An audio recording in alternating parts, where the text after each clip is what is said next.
Hey guys, welcome back. BDCKR here. We're back with season 13, episode 1 of our Q&A stuff. It's YouTube/podcast, and it's a new season, both because last week was a 1-week break for us. Yeah. It's been a little while since that's happened. Yeah, never mind the Q&A, but we actually unintentionally had a week off from our weekly recap too. Yeah. But also because there's no new teams this week. It's not that we necessarily won't ever do a team showcase again, but it's that this week doesn't have one, and that we were a little closer to running on fumes for sort of new teams. And so for the time being, that's no longer going to be a sort of our first 10 minutes or so of every episode. We'll just be doing them when they occur to us, if that. Right. So we were just talking about the numbers. I mean, the fact that we actually did 22, none of it was filler act. Yeah, we did 22 teams. 22 teams that I really, really like. Yeah, 22 episode season is, we were talking, like 24 was back in the day with the serialized network shows. Yeah. Right? It would be like about 24 episodes a season. So 22 is pretty good. 22, I think at some point they just kept on getting shorter and shorter. So I think 22 might have been a season at some point. Yeah. And compared to the prestige shows that we're seeing a lot of nowadays, right? The sort of streamer shows, you know, some of those are only 10 episodes. Yeah. So so you're watching footage, it's older footage, but before we get into that, or the questions, I want to talk about a couple of things that are top of mind. Yeah, I also wanted to talk about something really quickly. Oh, okay, go ahead. There's a game called Shogun Showdown, which is a lot of fun that I've been playing recently. And the only reason I'm bringing it up now specifically is because, and make it more of a priority, is because it is free if you have Amazon Prime. Right. It's free on GOG. And actually, right now, there's quite a few games that are free on Amazon Prime and fun. If you've got a membership. Yeah, if you have a Prime subscription, you go to Amazon Games. Right. Dredge is a great little game that I have been wanting for a while, and it was free, and I played through the entirety of it when I got sick. Mm-hmm. And there's just a bunch of little stuff there. So if you are a Prime subscriber, this is your reminder to check through the games and see if there's anything that would appeal to you, because there's actually a pretty good selection of stuff at any given time. And a lot of it is not the kind of stuff that I'm normally interested in, but it might be the kind of stuff that you are. Right. But there's always usually at least one thing at any given time where I'm like, oh, that's nice to have. And it's not free, I guess, right? It does cost you money because you need to have Prime, but most people don't have Prime for the games. They have Prime already. And so it's less free and more just like value that you already have for a lot of people. Right. If you or somebody you know has Prime, it's worth seeing especially if somebody you know has Prime and is not a gamer, right? Seeing if they're willing to let you use their Prime subscription for the game specifically, because they, expire, they don't come back around usually. And if there's the kind of thing that you're going to play them even a little bit, it's just, it's for nothing, right? Mm-hmm. In the same way that like Epic Games always has those free games that pop up every once in a while. And there are some pretty solid stuff there sometimes. Mm-hmm. So this is my recommendation for specifically Shogun Showdown. And if you're listening to this soon after it comes out, I believe you should still be able to access it for $0, which is good stuff. Right. So I'm going to actually ask the audience for a bit of their experience. Part of the reason why we didn't film anything last week was I was away. Mm-hmm. And the landscape of phone access, cell phone access, mobile data has changed considerably over the last 5 years. Mm-hmm. And one of the biggest things is an eSIM. So here's the weird thing. So where I traveled, I used Airalo, Airalo. It seems like a pretty popular choice. I know a lot of people who had it. You even got a referral code when I started for somebody I actually knew to get a discount. And when things go right, I'm sure no big deal, right? It's great. It's fun. I was getting it so I could use to navigate and use Google Maps. And the reception in the places where I went that should have had coverage was so inconsistent and so spotty that I couldn't even download maps. Mm-hmm. At one point... So you can navigate using maps. I couldn't download the map, and I couldn't navigate using the map. Mm-hmm. And at one point, I got enough of a connection when I was parked in one place and doing nothing that I was able to download a bunch of the newspaper so I could at least read it when I was unconnected. But there's a sort of a big flaw in the model. I mean, so I don't have data. I can't... How do I complain? Yeah. Or get them to troubleshoot? So when I got back... what they said was that, all right, so we could give you credit for the unused data, or if we troubleshoot it and show that it's our fault, then we can refund you the amount. I said, okay, so refund me the amount. But because I'm back where I am, where I can actually reach them, it's too late now to get a refund for the amount that I paid. That is annoying. That feels like that there's just, it's fundamentally a broken... because the whole point is that you don't have any carrier access if it's not working. Right. So you can't contact them. And then when you can't contact them, it's when it is working. Right. Yeah, so there's the troubleshooting feels impossible. Right. Yeah, interesting. One thing I would say with Google Maps, at least, is that you can do that, which you're talking about. Oh, sure. I should have downloaded the maps in advance. Yeah, I totally should have done that. But again, I'm in my mind, I'm paying for it. Well, you have the data. You're purchasing convenience so that you don't need to plan, right? You planned by getting the eSIM. You didn't plan by pre-downloading the maps. You did a different thing instead. That didn't work. Yeah, that didn't work.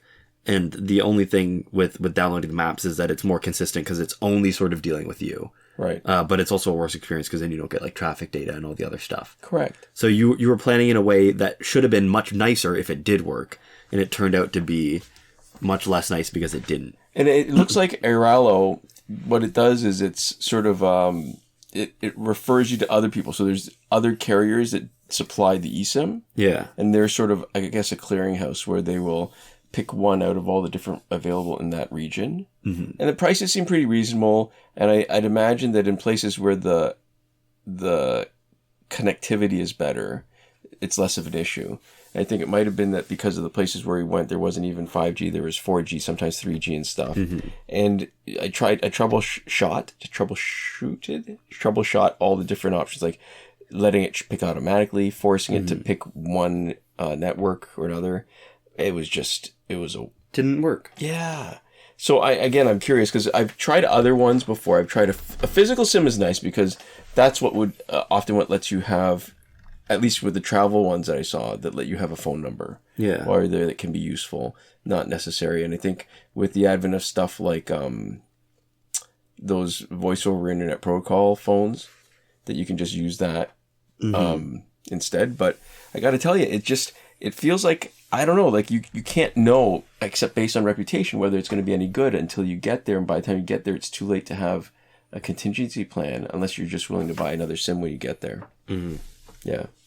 Other thing that's going on in the news, so it's interesting to me. So I'm watching some of the American politics stuff.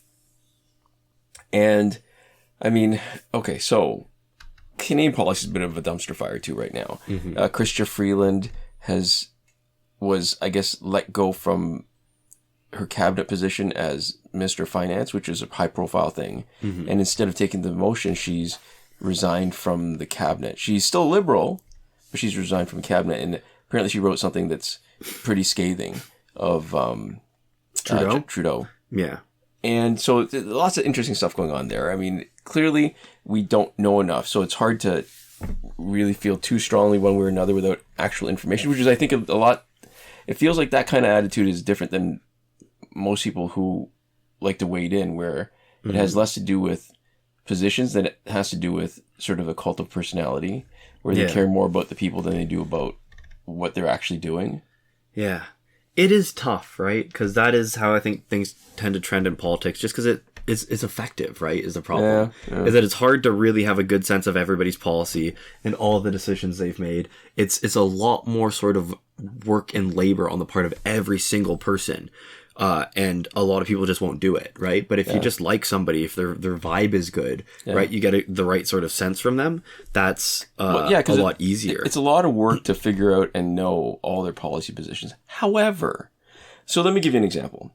So Robert Kennedy is has been nominated, I guess. RFK Jr.? Yeah. Has been nominated for the position of, Department of Health, to lead the U.S. Department of Health and Human Services. Yeah. And what's striking to me is that there are still people who are willing to support him, again, for this whole cult of personality thing, despite his clear anti-vaccine position. And not just newer vaccines, but it feels like, all right, so this is there's at least that separation to give you sort of plausible deniability, but I think that plausibility part is getting stretched real thin when there's a lawyer that's worked with Robert F. Kennedy Jr., was part of his presidential campaign, who submitted or filed a petition in 2022 for a nonprofit to challenge the safety of vaccines and vaccine mandates, and to ask that the polio vaccine have its FDA approval revoked. Mm-hmm. That is wild to me. Yeah. That you can be associated with. I mean, okay, so all right, so all those kind of moral failings that people have and say, well, I can't believe that there's still, people are still willing to support them for government and stuff. Yeah. And I guess that's a different level of failure. Yeah, because ultimately you don't need a government official to be a good person. You need them to be effective. Right. There's sort of that argument that like psychopathy and sociopathy, right? But specifically like sociopathy and like antisocial inclinations are helpful specifically in some jobs. And you talk about everything as sort of like a spectrum where like if you're like a surgeon, for example, right, where your job day to day is just cutting people open, right? Being able to see them more as sort of like a project and detach yourself emotionally might make you a more effective surgeon, right? Yeah, maybe not. But there's that level of saying there's things that like are okay and not okay, and ultimately like morals are one thing. You say like this person seems like a bad guy, but maybe a good politician, right? So in my mind, it's very much like with art, where you try to separate the person and what they've made. Mm-hmm. So there's at least an argument to be made that if they create something that's really great, that you justify ignoring their failures as a human being because you're able to separate the artist from the art.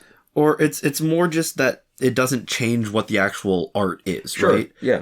Maybe it I think for a lot of people, it does affect you however it does, right? Sure. Because you can't say like, you feel equally as good as putting at the prospect of putting $1 into that person's pocket if you find them really personally detestable, but that their art is something different from them, right? And especially if they're not benefiting directly, like if you are like renting a book from the library or something. So to me, this is very much or borrowing. It's not renting because you're not paying. Yeah. Sorry. Yeah. To me, this is very much you're trying to separate the art from the art, because when you're getting somebody who's going to be in charge of something as important as health, and their position is, or their association is with a position that says one of the things that has really saved the most human lives in the last century, they want to take away the availability, people's access to this. I think that should disqualify you. Like more so than all the moral stuff. Because again, you're not separating the artist from the art. Now you're trying to separate the art from the art. Like this is what they're actually going to be responsible for doing. And this is the kind of ridiculous positions that they're taking. Aside from the brain, he wants to also like eliminate like Diet Coke and like other diet like sodas because of like aspartame and other stuff in it. And to be clear, I am not like a proponent of diet sodas, right? I don't really drink them myself. And if research came out, credible research that showed that it posed enough of a risk to justify them being banned, I would be okay with that, right? But the important part is that this is sort of that he holds a lot of positions that to the best of my understanding, there is no appropriate logical basis for understanding those things. And I think as an individual, you're allowed to do that, right? You are allowed to say, I don't think I should drink diet soda because this is bad, I don't think I should do X, Y, or Z because it's bad. And that can be enough of a justification, right? I wouldn't necessarily want to be in a household where I was subjected to those same rules, right? But, whatever. People can make whatever individual choices for themselves that they want. The problem is when you're putting them into position to exercise their power and their poor judgment on other people's behaviors on a much larger scale. Right? Which is, I wouldn't want him to be my dad, maybe, right? If it was a house where there was just stuff that he didn't like that I just couldn't have or do anymore for, just because he felt like it, right? And I think, everybody has that to some extent. Like there's some opinion or belief that you have that you hold pretty closely, despite the fact that there's probably not enough evidence for it, and maybe even you know that, but it just matters enough to you that you kind of don't care. But those people should not be in the position to make policy decisions based off of those gut vibes, right? Yeah. That's how you get this sort of like, well, I just don't like, gay or trans people, or insert minority here, or, whatever. And then you have policy decisions based off of that, right? Yeah. And that's not okay. And obviously it's, different to ban diet soda versus like discriminate against a group of people. Yeah. But it's that same underlying, like you are held to a much higher standard in terms of burden of proof and evidence and, quality of sort of your beliefs when you are making policy decisions on that basis. Yeah. While you're talking, something came to mind and I'm sorry. I got a bit of a brain fog. I had a bit of an upper respiratory tract infection, which was also part of the issue last week. And I don't know that I'm fully recovered from it. I'm feeling exhausted. I'm going to maybe come back to that if I can think of it. The other comparison I wanted to make for this week, or just to mention, is I'm watching The Diplomat. I'm in season 2. And it's very entertaining because these are really smart people. And there's it's funny to me that there's such a strong fantasy element to it, because in the show I can believe that these people who are in positions of power are so smart. They might be venal, they might have motivations that are different than mine, but they are reasonably bright. Like, not reasonably bright, like really super smart, which is part of what makes it fun. And I just can't believe that that's actually true of the majority of real politicians. Yeah. That there's still so many examples that we get of people who are really just not doing the right thing and not doing the smart thing, and just, I don't know. I feel, every once in a while I feel a little bit more pessimistic about what's happening in the world. I am rounded back to this whole vaccine thing, is that people, the idea that you hear that people do their own research and figure stuff out for themselves. We don't need to do it all over again. It's been done. I mean, to recreate the whole, when I was in university and studying science and stuff, is when I realized that there was just so many levels. Stuff that I thought I understood in high school. Yeah. And I realized that there were so many levels above that gets you, in high school you have sort of a really basic understanding where they've sort of blurred the edges a little bit. So they're not quite accurate, but they're close enough to give you an understanding. And then when you really learn about a topic, then you get an idea. So it's very much like at the beginning of COVID. I mean, at the beginning, people were talking about like replication rates and mortality rates and all this kind of stuff. And I thought, if you formulate the question properly, then the answer becomes a lot more simple. And I think I've said this before, but we've done so many hours of this podcast video / Q&A thing that I think this has probably gotten lost in all the hours that we put in. But what was really simple to me, and I ignored all that other stuff, was that there was a country, Italy, who had one of the best healthcare systems in the world, according to the World Health Organization, top 3, and they were overwhelmed during COVID. Yeah, at the beginning, that was enough. Like, I mean, maybe I could figure out all that other stuff about seeing what was important and what wasn't. And now is your sort of canary in the coal mine. Or not even at that point. Not even sort of canary in the coal mine. It's that it was my ability. It let me appreciate the situation properly without having to spend so much energy creating everything from first principles, right? Yeah, that was the amount of data that you needed to know something was up. Sure, because there were implications. And to me, that's the same thing that applies to the vaccines. So do I need to know everything there is about the vaccines? Or do I need to know that the majority of medical doctors will have the people that they care about vaccinated? Yeah. Right? Is it 100%? Maybe not. Do they have other reasons? Maybe that they, if there's a contraindication, but that the majority of doctors who have people that they care about get them vaccinated, unless there's a contraindication, is the best indication to me that, yeah, I should probably be getting those vaccines too. Yeah, it's challenging too, because I think one of the things that we've seen a lot of is sort of people being tired of experts, right? People being fed up, people being more willing to listen to sort of secondary or tertiary or like less pedigreed sources of information, right? And it shows up in a lot of forms. It shows up in the distrust of the mainstream media, shows up in distrust of scientists, it shows up in distrust of sort of medicine and traditional healthcare.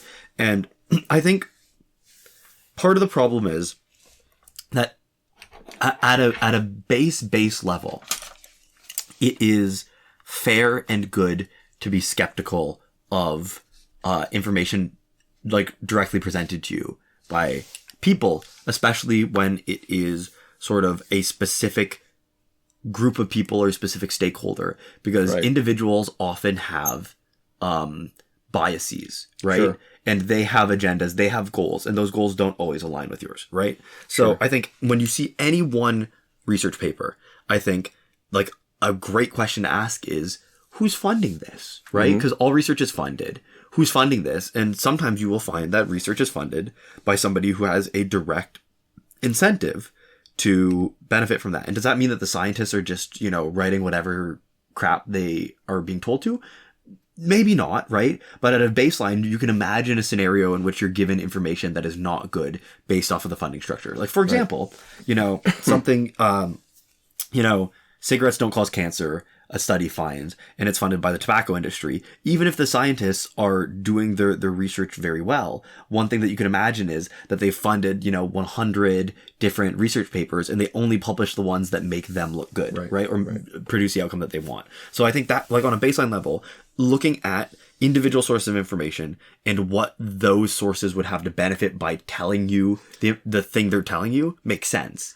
I would still put to you that that's maybe still even a higher level and requires a lot more rigor of thinking and time committed to it. So what you're saying is you look at the sources, you're still looking at the primary sources, and you're trying to sort of tease out by analyzing it, like, you know, the quality of the study, the funding, whatever. I'm taking it at a different level. So I'm saying that the difference between what they're willing to tell you and give you as advice and lecture at you is different than what they're willing to do. And I think that another example of where that works better is that, or not works better, that gives you more clarity of vision, is the abortion debate, where there's politicians who are fighting against abortions and they're willing to have people that they care about have abortions.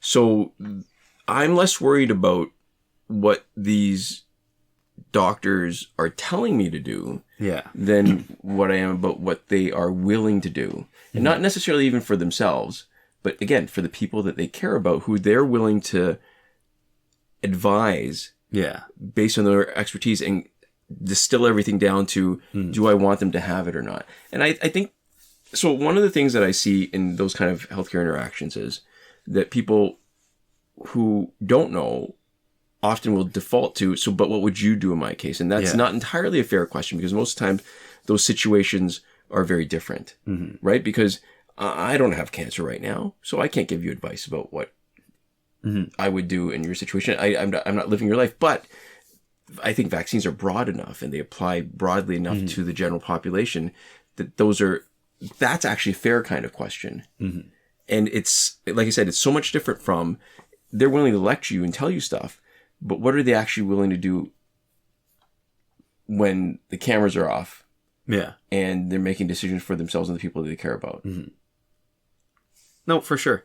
But I think that the point that I was making, I think I agree with you. I'm adding and saying something different, but not detracting from anything that you said, because I think that that's a great thing. You're saying that, you know, looking at the original sources is a higher level of sort of rigor. And I agree that in most cases you don't do that, but just even using that as a rough sort of guideline to think about the ways in which you might be misled or the ways in which your perspective might be skewed. So for example, in mainstream media, all mainstream media is driven by attention, right? In the same way that social media is. It's an attention and information economy, right? They want to be able to give you better ads that make them more money. They want to be able to keep your attention for longer if possible. Those are sort of like, all media companies are going to be doing one or both of those things to some extent, right? And so if I'm being served any content by mainstream media, the ways in which I think it is always fair to be skeptical is, are they making me more emotional about this topic?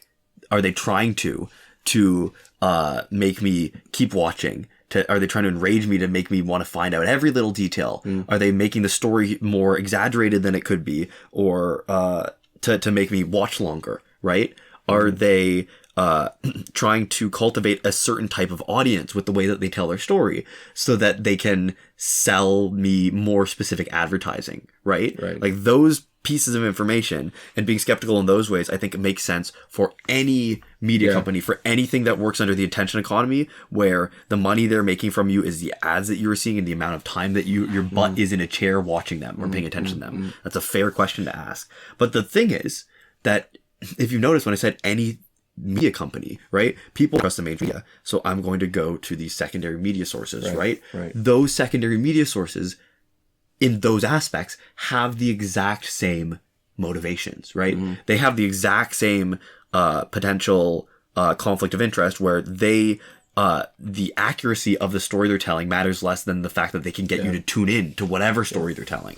And so, you can think about and do as an exercise for yourself the ways that the mainstream media might be different from an independent outlet, right? You can think about the fact that mainstream media might rely more on like a relationship with, for example, like people within the government to tell them stories earlier, right?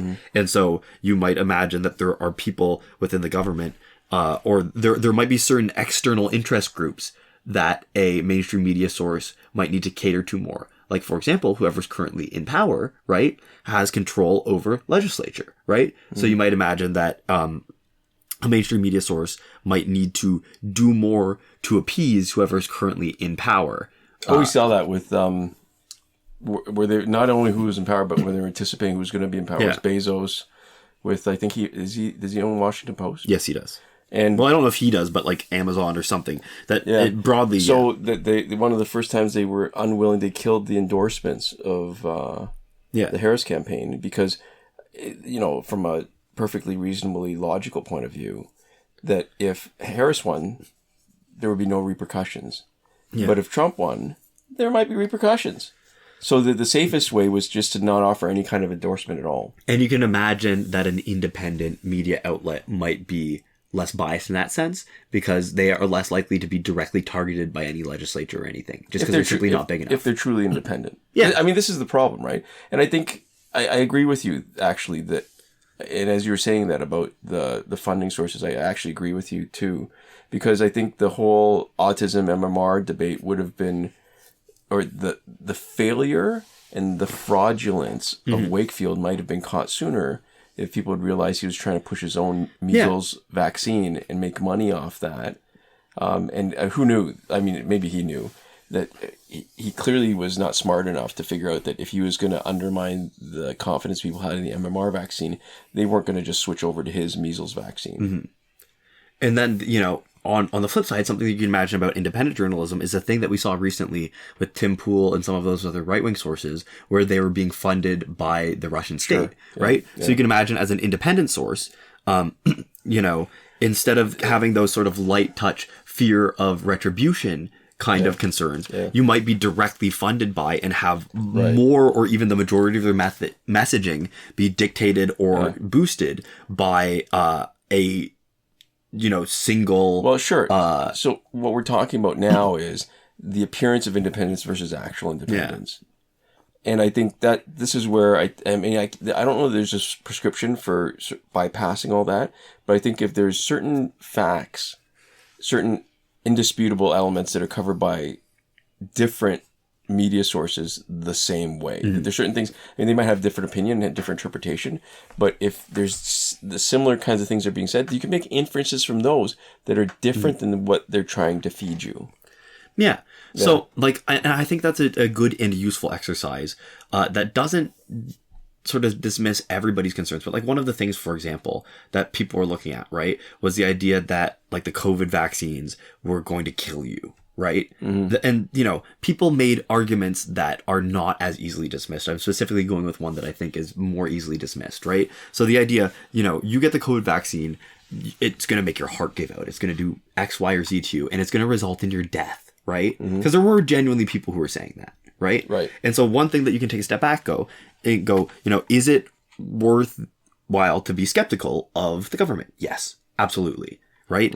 Is it worthwhile to be skeptical of something that they are trying to get everybody to do? To some extent, yes, right? I'm not saying that in this specific case that means that the end result is you shouldn't get the vaccine, obviously, because I did and continue to consistently. But you think about, okay, the argument is the vaccine is going to kill you. Let's take a step back and think about the motivations and how the government would benefit from this. If the vaccine is going to kill you, does the government directly benefit from killing off most of its citizens? No. Right? And you can sort of work sideways. You can think of other arguments or justifications or reasons, or, take a step back and say, well, they're just going to do it to some people and they're making everybody get it as a smokescreen for them to just kill exactly the number of people they want, whatever, right? You can, it's not that if you want to believe something hard enough, you can find an alternate justification for you to believe it. But at a baseline, if you are just being skeptical in the true sense and actually willing to sort of adjust and update your belief and not just already settled into something, thinking at a really surface level through how you can imagine yourself, what somebody's motivations might be, will help sort of inform you on the ways in which you should be skeptical, the dimensions in which you should be skeptical of the information you're being given, instead of just being like, I don't trust this at all. Right. And so I think the issue is that, it is good to be skeptical of experts, and it is good to be skeptical of, anybody when you are using their advice or what they're telling you as a way of organizing your life. You're letting them make decisions for you is effectively what's happening when you take their advice at face value without questioning it. But being skeptical is not the same thing as dismissive. And I think the problem is that ultimately you do have to listen to the people who are dedicating their lives to something that is meant to just be a small fragment of yours, right? You have to listen to the people who are spending every waking productive hour of their days working towards something, instead of you who just sort of have a gut vibe on it. And it is fair to be skeptical, but I think the ways in which people are skeptical to the point of just being completely dismissive is counterproductive and harmful. Right. Yeah. We should, we're past time, but I think we should have at least one injustice question. Okay. So our first question of the week comes from Georgie Shengelia. I don't know. It's GIORGISHENGELIA 6608. Feel free to let us know how your name is pronounced if you'd like us to do it better next time. And they say, when will Suicide Squad Deadshot be available in challenge mode? Is there any list of challenges 2024? Okay, so I realized afterwards, as I'm looking at the question a second time, that it's ambiguous enough that, is there any list of challenges 2024, as in what's happened so far? But the first time I read it, I interpreted it as, is there a list of challenges for the rest of 2024? So when is Deadshot coming back? Could be either. So Deadshot was available very recently, the week of November 21st, 2024. So it's going to be at least another year after that before he's likely available. And it's going to be longer if the missing challenge characters are reintroduced to the cycle. Yeah. There is no schedule. It's just best guesses. Our guesses were a lot better when there was a pattern that was repeating, and it repeated a bunch of times. Like over a few years, it was the same cycle. But so right now, until the pattern wraps around and we get an indication that the sort of new disrupted pattern is going to be the one that repeats, we really don't know. Yeah. It'll probably be about a year. If you make assumptions about what's happened so far and where this is going to finish, then there is he's either going to come back in about a year, or he's going to come back in about a year and a few months if they reintroduce any characters. Yeah. Or if they've completely blown up, which it doesn't look like it, if they completely blown up whatever the pattern was before. Could be any amount of time. And as far as the availability of a schedule, we keep track of, on a spreadsheet that we've made available to our patrons. For what we offer for our patrons on Patreon, it's very precious little, except for the credit plus a little bit of access. And so one of the things that I feel like I ought to do, that I have been doing, has been keeping track of since 2019 of all the challenges and the multiplayer rewards. And so we have a record of it, of not only 2024, but all the way back to 2019. But unfortunately, there is nothing for the rest of 2024 except for our best guesses, which are going to be subject to change depending on what happens in, I think, about 3 months, when we're getting to the point where the cycle is running out of time to reintroduce the missing challenge characters, alternating with the ones that have been around for a bit, unless they wanted to just jam them all at the end. But the pattern was that half of them were tossed back in, alternating with the regular challenge characters, and I'm hoping that's what's going to happen. That's what we're going to see in a few months. Okay, so there we go.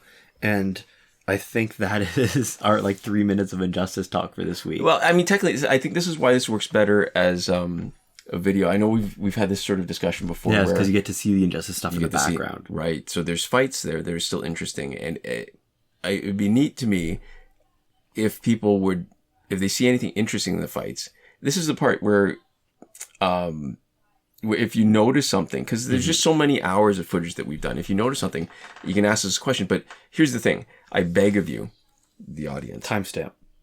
Absolutely, because the number of times that somebody's asked a question referring to something that I've asked about, and I've forgotten that we talked about it during that time, I think, what are you talking about? What they're doing is they're replying to something that they've heard 3 seconds ago at that moment. And what we are reading is a message in response to something that we said hours ago in the middle of a stream of consciousness. Yeah. And it's impossible for us to know what you're talking about. But anyways, to finish up, we'd like to give a huge thank you to a couple different groups. One group, and our biggest and sort of most requiredest thank you, is our patrons on Patreon.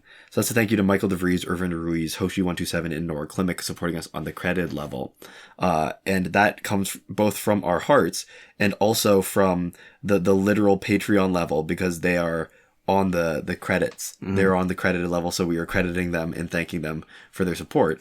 But we'd also like to give a huge thank you to all of you who got to the end of this video and who support us in whatever way you support us, whether that's sort of commenting, liking, or like we said, just watching all the way through. Refreshing the video over and over again and watching the ads a bunch of times, which is not actually a great way of making us money, but if somebody is doing that, that's kind of cool. I would say maybe spend your time differently. Yeah, but, I would tell you. I can't stop you. I would actually ask you to do something different. Yeah. But yeah, so thank you so much, and we'll see you next time.